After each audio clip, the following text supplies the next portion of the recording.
मुसलमानों ने नहीं कहा कि हमें मदरसा चाहिए, नेहरू ने कहा तुम्हें मदरसा देंगे। मुसलमानों ने नहीं कहा मुझे पर्सनल लॉ बोर्ड चाहिए, इंदिरा गांधी ने कहा लो हम तुमको देंगे। मुसलमानों ने नहीं कहा कि शरिया को संविधान से ऊपर करो, राजीव गांधी ने कहा लो शाहबानो केस में हम तुमको ऊपर करेंगे।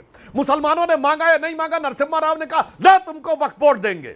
फिर आए मनमोहन सिंह और सोनिया गांधी की सरकार, उन्होंने कहा तो हिंदू को आतंकवादी कह देंगे, तुम चिंता क्यों कर रहे हो, 2013 वाला वक्फ बोर्ड का एक्ट दे देंगे। इसलिए भैया आपने उनको भड़का भड़का कर इस मुकाम तक लाके खड़ा किया। और लास्ट में एक और बात कह दूं विवेक श्रीवास्तव जी, फैक्ट ये है कि भारत में रहने वाले 90 से 95% मुसलमानों ने 1946 में, आज के भारत के रहने वाले में, उन्होंने वोट दिया था पाकिस्तान बनने के लिए।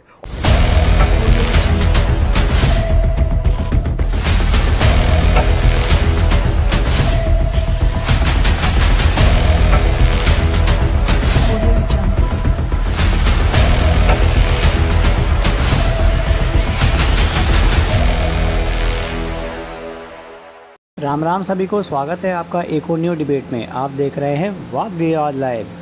जब देश जल रहा हो तब कुछ लोग टीवी डिबेट में आग भड़काने में लगे हैं, मगर इस बार सुधांशु त्रिवेदी ने विवेक श्रीवास्तव की बोलती बंद कर दी है। हाँ जी, सही सुना आपने, हिंदू संस्कृति पर उंगली उठाने वालों को इस बार मुंह तोड़ जवाब मिला है।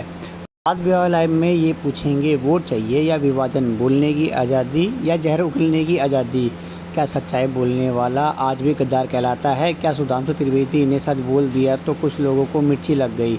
कमेंट करें, सुधांशु त्रिवेदी का जवाब सही था या गलत। वीडियो को लाइक करें, चैनल को सब्सक्राइब करें और शेयर करना ना भूलें। चलिए वीडियो शुरू करते हैं।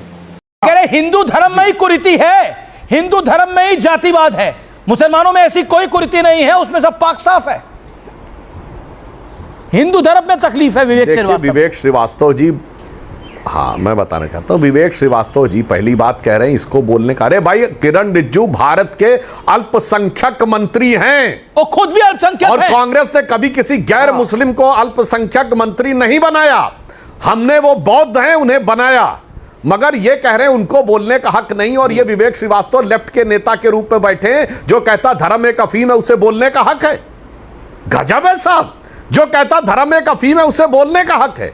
और ये लेफ्ट वो है जिन लेफ्ट कंट्रीज ने क्या किया, आज भी चाइना में मुसलमानों के साथ ये कि भैया मस्जिद पे गुंबद नहीं हो सकता, दाढ़ी नहीं रख सकते, टोपी नहीं रख सकते, रमजान पब्लिसिटी नहीं कर सकते, नाम के आगे मोहम्मद साहब नहीं लगा सकते। मगर अरे भैया, पुराना नहीं एकदम नया बता रहे, पुराना बताएंगे तो तोप लगा लगा के जातिवाद कौन सा नया था? ये बड़ी अच्छी बात कही आप। अरे विवेक बाबू, तो जातिवाद कौन सा नया है? वो भी तो पुराना ही है आपकी राय में। और ये वो भी तो साल दर साल से बोलते हुए आ रहे हो। अंग्रेज बोलते थे, आप बोलते हो, सभी बोलते हैं पुराना वाला। अब मैं दूसरी बात, हाँ, अमीश, इस बार 2 नोबेल प्राइज मिलेंगे, एक पापा ट्रंप को और एक वो इनको मिलेगा। भाई बात सुनिए मेरे भाई, आपकी औकात बता रहा हूँ सर, बुरा नहीं मानना सर। अरे भैया सुनिए, जब देश आजाद हुआ तो हिंदू मुसलमान बराबर थे।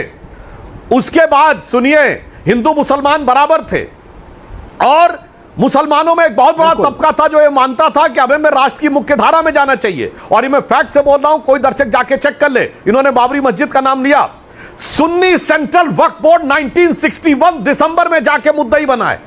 उससे पहले सारा विवाद, उस समय वो उसमें मुद्दा ही नहीं बना था, 12 साल नहीं बना, क्योंकि रूल होता है कि अगर किसी टाइटल में 12 साल तक नहीं करेंगे तो आपका क्लेम खत्म हो जाएगा। और इसके लिए के मोहम्मद ने अपनी किताब में लिखा आप सारे मंदिरों को सरकार को दे दीजिए ना, फिर था कि हमें आप सारे मंदिरों को सरकार चुप कर बे कुत्ते। विवेक शांति से आपने अपनी बात को रखा ना। देखिए, फैक्ट जब अनकंफर्टेबल आते हैं तो ये बोलते हैं। अब सुनिए, मुसलमानों ने नहीं कहा कि हमें मदरसा चाहिए, नेहरू ने कहा तुम्हें मदरसा देंगे। मुसलमानों ने नहीं कहा मुझे पर्सनल लॉ बोर्ड चाहिए, इंदिरा गांधी ने कहा लो हम तुमको देंगे। मुसलमानों ने नहीं कहा कि शरिया को संविधान से ऊपर करो, राजीव गांधी ने कहा लो शाहबानो केस में हम तुमको ऊपर करेंगे।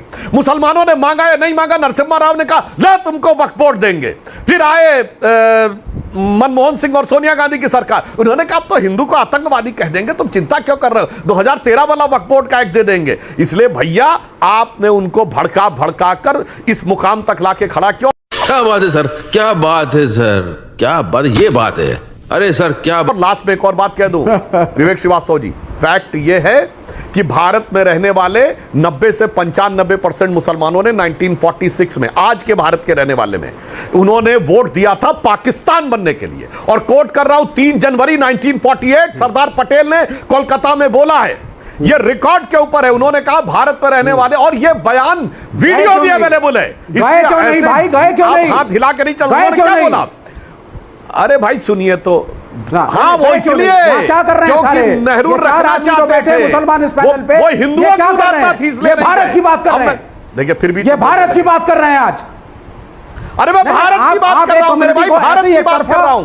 बोल देते हैं कि भाई वो प्रो एंटी इंडिया है, आप एक तरफा डिक्लेयर कर देते हैं ये सारे मुसलमान एंटी इंडिया है, हाथ हिला करके। भाई ये जो बैठे हुए हैं 1947 में, अच्छा मार काट, सुनिए मार काट दोनों तरफ हुई, दंगे दोनों तरफ हुए, बताओ जिन्ना मार काट दोनों तरफ। सुधांशु बोल रहे हैं अभी। अरे जवाब दो, मत बोलो विवेक श्रीवास्तव, आए मत बोलो, जवाब दो। जिन्ना कहां से चुन के गया था और कितने % वोट मिले थे? बोलो बोलो, टेल बताइए, बोलो ना, बाकी चिल्लाना शुरू कर देते और कुछ नहीं। अरे फैक्ट बोलो यार, उधर की बातें मत करो। विवेक 30 सेकंड, विवेक 30 एक फैक्ट नहीं बोल रहा, आदमी से डिस्टर्ब करने के लिए, डिस्ट्रैक्ट करने के लिए आ जाता है।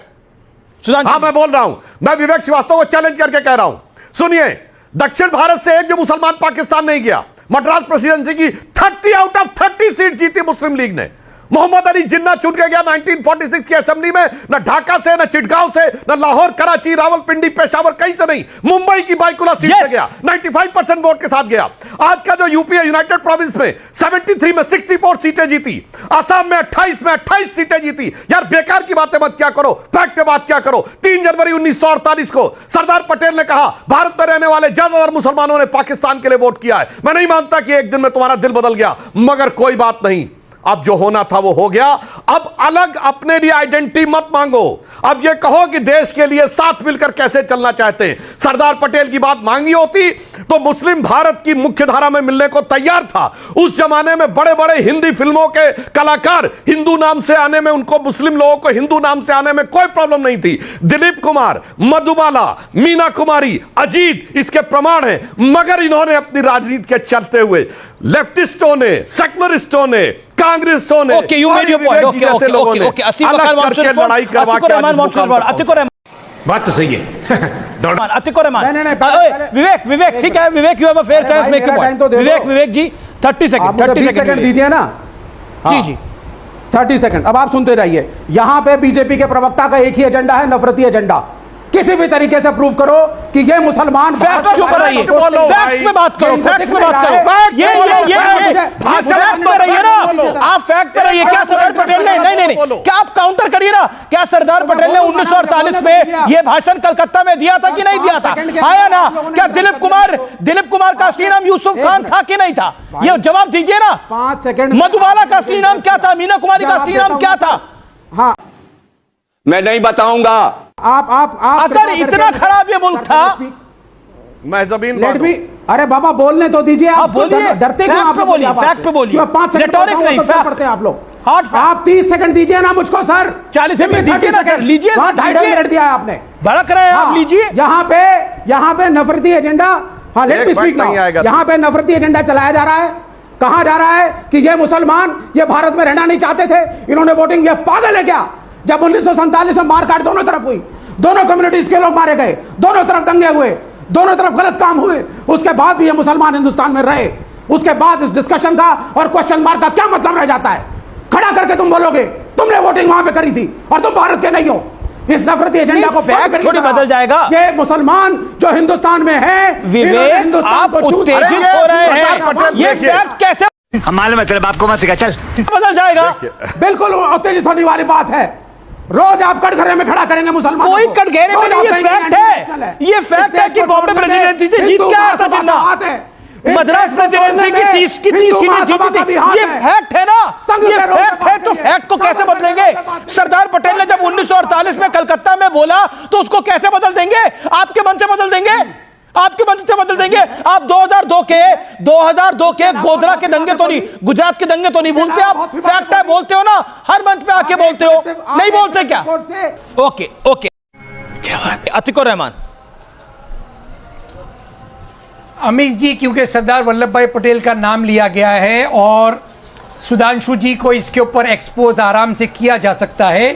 क्यों सुधांशु जी इतने सिलेक्टिव क्यों हो जाते हैं सरदार वल्लभ भाई पटेल को कोट करने में? आप क्या आप वो दिन भूल गए जब सरदार वल्लभ भाई पटेल उस कमेटी के चेयरमैन थे जब ब्रिटिश जाने के बाद सेपरेट इलेक्टोरेट्स के ऊपर कमेटी बनी? सेपरेट इलेक्टोरेट्स माइनॉरिटी राइट्स थे, सिख, पारसी, मुसलमान, क्रिश्चियन सारे मेंबर्स थे उसके अंदर। मौलाना अबुल कलाम आज़ाद भी मेंबर थे और मौलाना अबुल कलाम आज़ाद ने तमाम मुस्लिम माइनॉरिटीज को एग्री करवाया कि सेपरेट इलेक्टोरेट्स की कुर्बानी सेक्युलरिज्म के नाम पे दीजिए, और दी गई।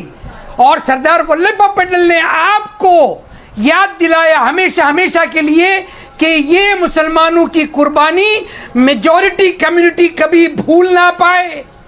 आप भूल गए सुधांशु जी।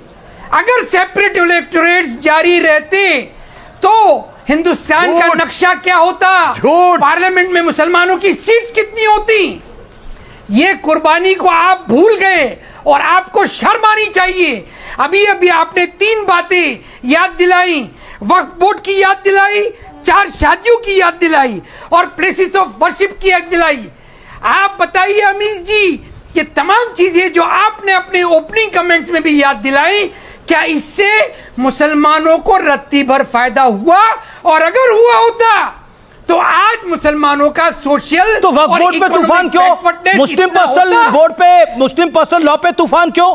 बताइए ना।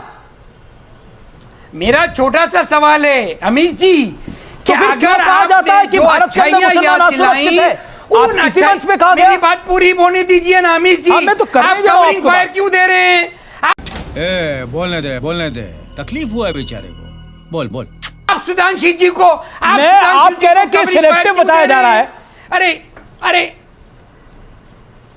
अरे भाई, सरदार वल्लभ भाई पटेल को बताइए ना कि क्या सरदार वल्लभ भाई पटेल ने नहीं कहा था कि मुसलमानों की इस कुर्बानी को भूलना नहीं और मिसकोट नहीं करना? सुधांशु जी कोट करिए, हवा में मत बोलो। अतीकुर रहमान कोट करो भाई, कहां बोला था? हाँ।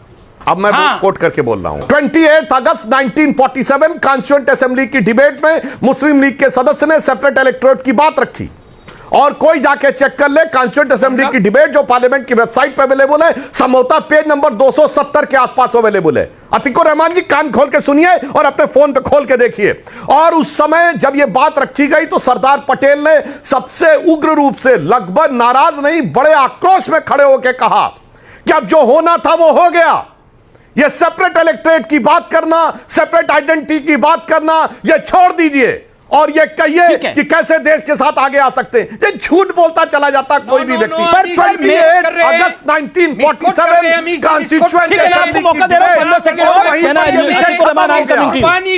और सुनिए, उन्होंने मुस्लिम लीग, अरे भाई सुनिए भाई, अरे पूरी बात सुनो भाई, कोट करो ना, मैं तो कोट कर रहा हूं। सुनिए, मैं सेंटेंस भी कोट कर रहा हूं।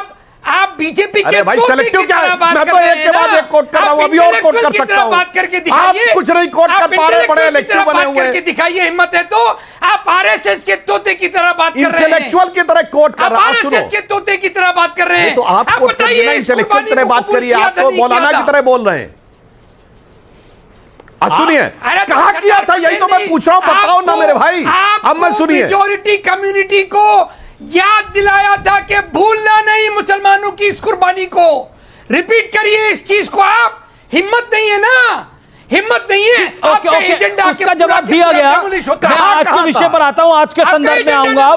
ओके सुधांशु जी, ओके, इत्मीनान से, इतना गुस्सा कोई ना करे। ओके, इत्मीनान से, एक हेल्दी डिस्कशन है। सुधांशु त्रिवेदी आप सुनिए, देखिए प्रॉब्लम क्या हो रही है अमीश जी, हमारे विपक्षियों के पास फैक्ट नहीं है, वो कोट नहीं कर पा रहे हैं, इसलिए गुस्सा ज्यादा दिखा रहे हैं, इसलिए मुझे भी रिएक्ट करना पड़ रहा है। अब मैं बोल रहा हूं, अतीकुर रहमान जी कान खोल के सुनिए। 28 अगस्त 47 को जब मुस्लिम लीग के सदस्य ने रखा तो उसने जानते क्या बोला? अगर आप सेपरेट इलेक्टोरेट दे देंगे तो आप बड़े भाई हैं, हम छोटे भाइयों का प्यार हमें मिलेगा। और मैं दर्शकों से कहता हूं जाके खोलिए। और सरदार पटेल ने कहा हमें नहीं चाहिए ऐसा प्यार, बहुत हमने देख लिया बड़े भाई छोटे भाई का प्यार, देश का विभाजन हो गया, अब हमें नहीं चाहिए। तुको रहमान कोट कर रहा हूं, इंटेलेक्चुअल की तरह बात करिए, अंटिशंट मत बोलिए। अब डॉक्टर अम्बेडकर, अरे झूठ है और मौजूदा हालात में गजब बेइज्जती है।